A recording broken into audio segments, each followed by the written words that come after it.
প্রিয় দর্শক, দেখছেন দৈনিক আমাদের সমাচার। আপনাদের সাথে রয়েছে আমি মিহিরুল মিরাজ। দর্শক, এই মুহূর্তে অবস্থান করছি কেন্দ্রীয় শহীদ মিনার। 21শে ফেব্রুয়ারি। ফেব্রুয়ারির নাম শুনলেই আমাদের সকলের মনে পড়ে যায় বায়ান্নের ভাষা শহীদদের কথা। দর্শক, 24শে গণঅভ্যুত্থানের পর 25শে এবারেই সর্বপ্রথম, আর মাত্র 5 দিন পর 21শে ফেব্রুয়ারি।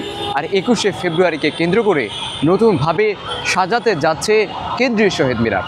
আপনারা যেমনটি দেখছেন, কেন্দ্রীয় শহীদ মিনারের আশপাশের এলাকাটি, এখানটিতে কিন্তু জনগণ, সাধারণ মানুষের অনেক আড্ডা ছিল এই কেন্দ্রীয় শহীদ মিনারটি। তবে বর্তমানে কেন্দ্রীয় শহীদ মিনার একইবারেই ফাঁকা রয়েছে। এখানটিতে আমরা আপনাদের দেখানোর চেষ্টা করছি যে কেন্দ্রীয় শহীদ মিনারে সাদা এবং লাল রঙে সজ্জিত হতে যাচ্ছে নতুনভাবে কেন্দ্রীয় শহীদ মিনার।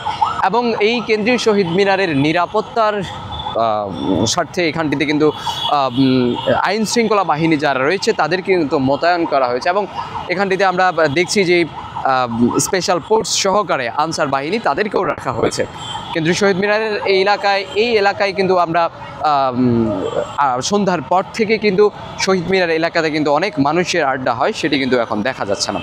দর্শক, 24শে গণঅভ্যুত্থানে এই শহীদ মিনারে বিভিন্ন দেয়াল এবং বিভিন্ন গাছের মধ্যে কিন্তু বিভিন্ন লেখা রয়েছে। এই লেখাগুলো কিন্তু আস্তে আস্তে মুছবে কিনা জানি না, তবে আমরা দেখছি সাদা এবং লাল রঙেই কিন্তু নতুনভাবে সজ্জিত করতে যাচ্ছে কেন্দ্রীয় শহীদ মিনারকে।